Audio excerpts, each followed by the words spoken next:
Welcome back to Winners and Losers, the show that looks at the highs and the lows from around world football this weekend. As ever, Patrick Van Straten is in the hot seat and he's not a happy bunny because today we're starting with a loser and it's his beloved Arsenal, Pato. Well, are they beloved? I sort of hate them at this point. Arsenal lost 3-1 away to West Brom this weekend, and to be honest, it was a deserved result. West Brom were a lot better than us on the day. Granit Xhaka, I thought, was the only person who didn't play like absolute dog shit, and he did not play particularly well.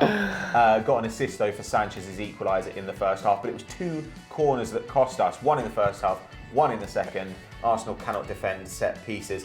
And there was, of course, that breakaway goal from Hal Robson-Kanu. Yes. Now, there are complaints you can make here, like James McClean committed what I thought was quite a clear red card challenge in the first half. Ooh. But when you're 11 versus 11 in the second half, we were still outplayed. Yeah. You know, like sometimes decisions don't go your way. That doesn't mean that you become shit, except in Arsenal's case.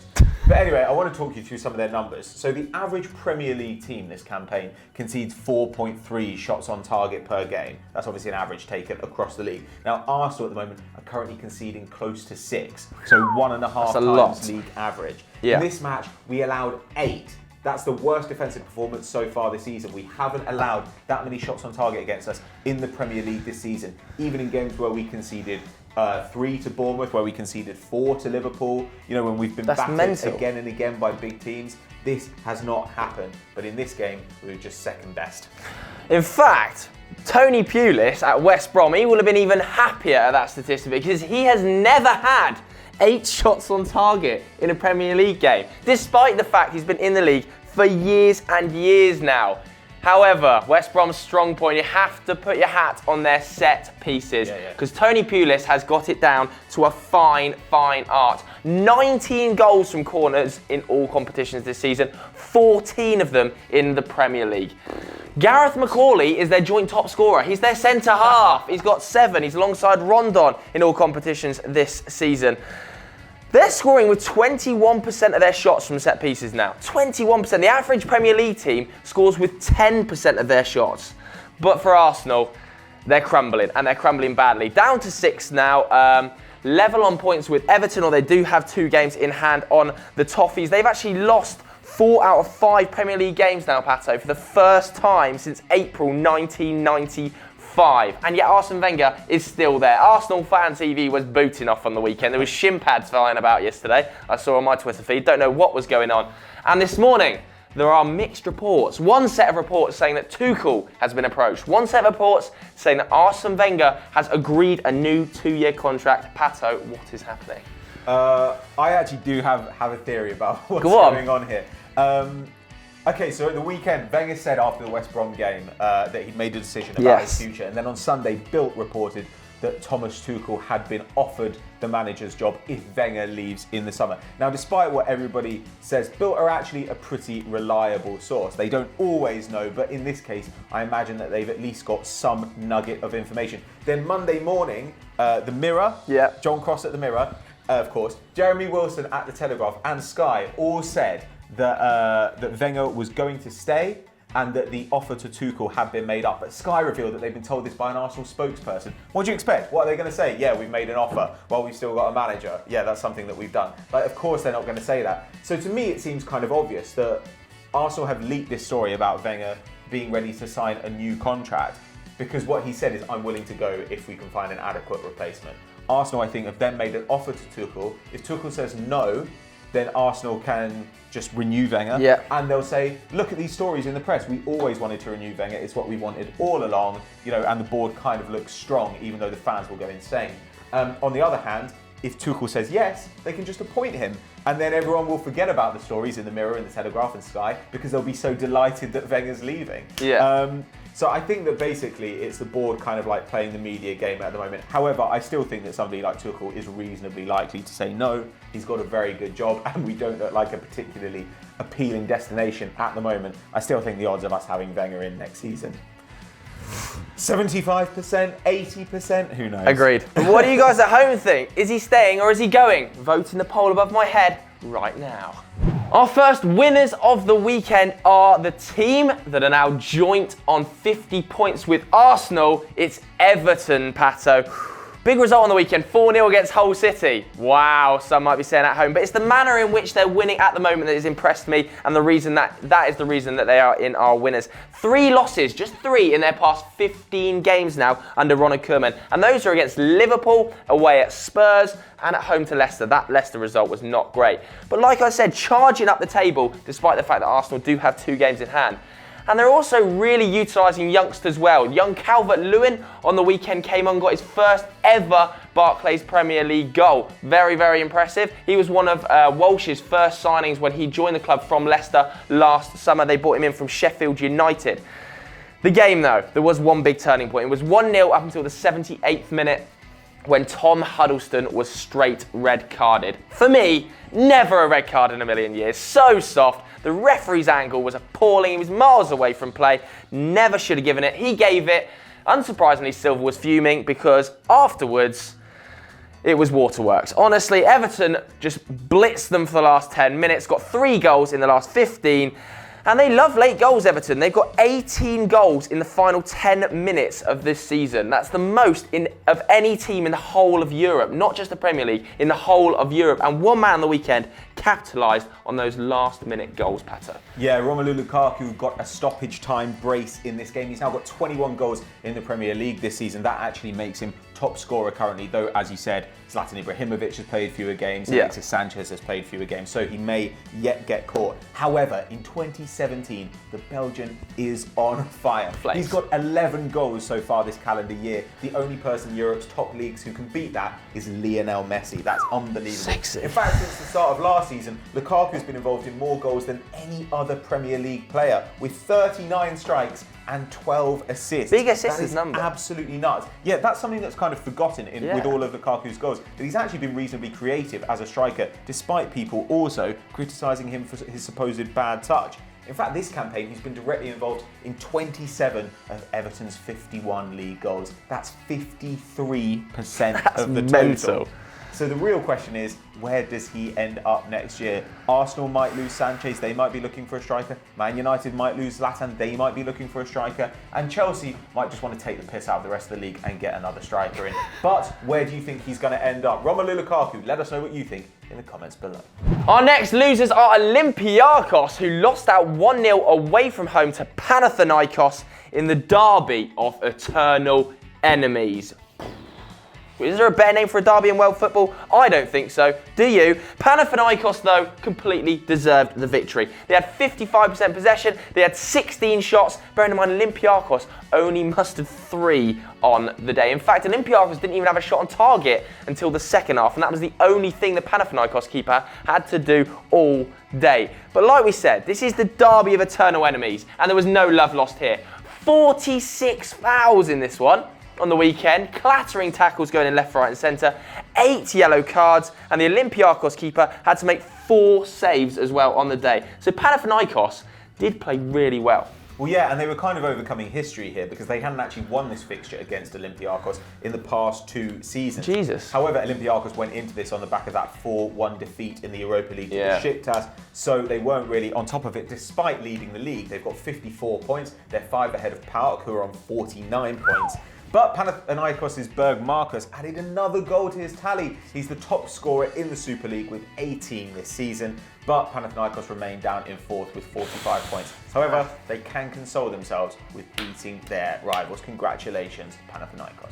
From Greece to Germany for our next winners, and it's Cologne. Some left field shouts going on today in winners and losers as they beat Hertha Berlin 4-2 in a real 6-pointer, actually. Cologne first win as well since the 7th of February. That's a run of 6 games in all competitions. They've been on terrible form. Arsenal form, but finally get the win, and it was a big one as well. Moved up to 6th with this one and into a Europa League spot, closing the gap on Hertha Berlin, who they obviously beat, to just 3 points on the weekend. And we know Hertha Berlin beat Borussia Dortmund just last week as well. Look, Hertha dominated the game. 65% possession, 9 shots, 7 of them on target, 9 corners. But Cologne were lethal. And there's one man in particular who was completely lethal. Anthony Modeste, a hat-trick. The guy's on fire. Pato, tell me a little bit about him and the people at home. Yeah, he's having the best season of his career. He's got 22 in 25 Bundesliga games. That puts him up there with Aubameyang and Lewandowski, and way ahead of someone like Timo Werner, who's the top scorer at RB Leipzig, who's got 14 in the league this season. He's got 5 goals in his last 2 games, Anthony Modeste. Jesus. He's got the 4th highest goal tally in the whole of Europe. Put it this way, Cavani, 27, Messi, 25, Aubameyang, 23. Modeste comes then on 22. Belotti also has 22. How impressive is that? We're talking about really Belotti impressive. As a world-class prospect. Anthony Modeste putting up insane numbers at FC Köln and well deserving his spot in our winners category. Our final losers come from the London Stadium. It's West Ham, Pato. Yeah, they lost 3-2 at home against Leicester City. They're now without a win in 4 Premier League home games. That's their worst run since January 2014 with a draw and 3 losses. Now, in this game, they did have their chances. They had 20 shots to Leicester's 11. They had 7 shots on target, which is actually an awful lot, but their goal, the goal of the game, oh my God, Manu. Lanzini, banged in a free kick, and he's now got 7 goals in the Premier League this season. Very impressive for such a young player. He only arrived, I believe, last campaign, so he's adapted very, very quickly, and he was fantastic on the day. 8% of the total possession, 3 shots, 4 completed dribbles, 1 goal, and a 95% pass accuracy, which for a forward is absolutely unbelievable. But he couldn't take any points home, could he? He couldn't, and the main reason for that is Craigie Shakespeare, the Leicester manager. He must be loving his life right now. He's the first manager in Premier League history. Yes, Premier League history. Despite the fact we've had Mourinho here, we've had Guardiola here, we've had Klopp here, Ferguson here.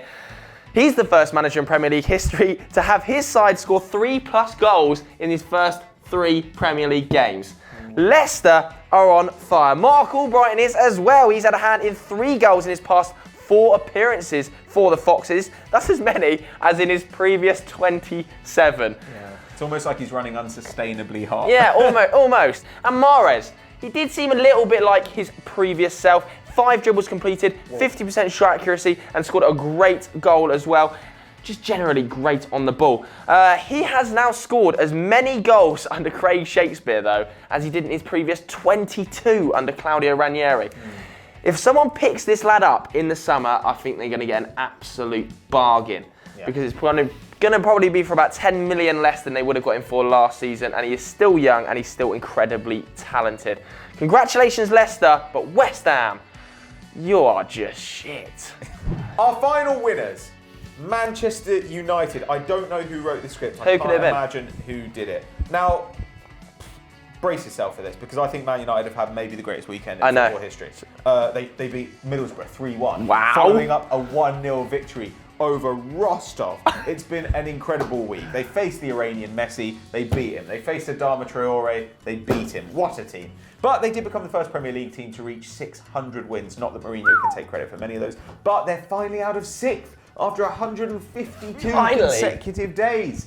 And with 2 games in hand on Liverpool, they've got a chance of being in 4th place now. Liverpool might well slip down into 5th, and Arsenal, of course, are trailing in 6th, but they can still get relegated, I believe, in us Gunners. They're unbeaten in the Premier League since the 23rd of October, which was when they lost 4-0 to Chelsea. And Mourinho survived his so-called week of hell with just 1 loss, and that was against Chelsea away in the cup. Now, Mourinho played 6 at the back.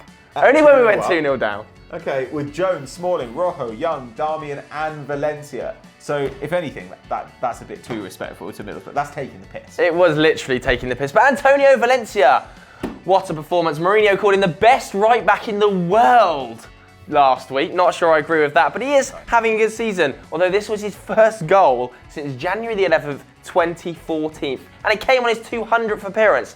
But you have to say Victor Valdez, dearie me, best Steven Gerrard impression going, slipped on his arse and let Valencia in for the open goal. I want to talk a little bit about a player though that everybody seems to hate.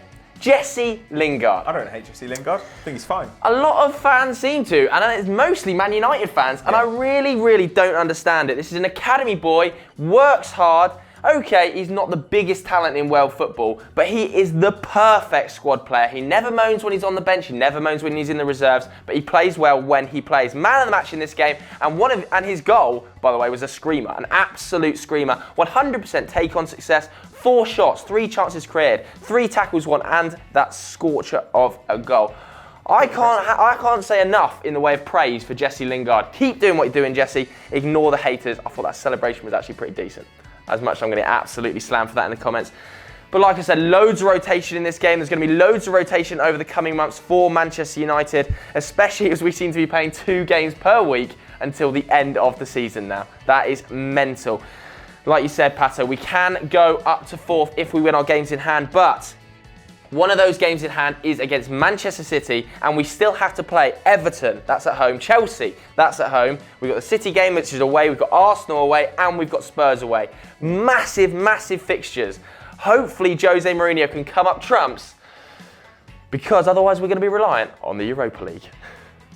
Shout-outs time now then, guys, and you at home have been sending in your suggestions all weekend on Twitter to me and Pato. If you want to be involved next weekend, hit us up on these 2 handles. The first comes from Saku. He says Monaco, who stayed at the top of Ligue 1, and of course Kylian Mbappe got another 2 goals. The boy is on flame. Somebody put him out, please. It's dangerous. Captain Charisma with the second. He says Bayern Munich and Thomas Müller, who finally scored a goal. Congratulations, Thomas. It's about time. Alistair Vegas has our final winners shout out. He says Toronto, who beat Vancouver 2-0 without Giovinco, the best player in the MLS. Yeah, I've got some suggestions for the losers. One comes from JMZ. He says Sunderland, who drew 0-0 with Burnley at home. David Moyes says 1 win in 13 games. That is bad. I think you're going down, guys. Then I have Stefan. Could be Stefan. Might just be that Zach can't type. 1-1 draw for Ajax. They're now 6 points behind Feyenoord, who basically seem to have the title sewn up. Yeah. And finally, Mongezi Marinane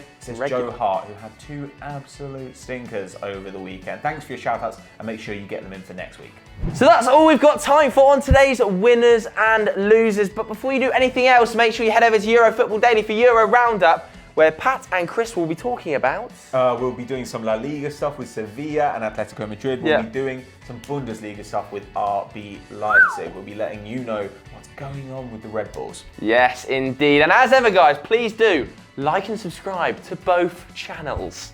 Mostly to EFB. I'm so tired.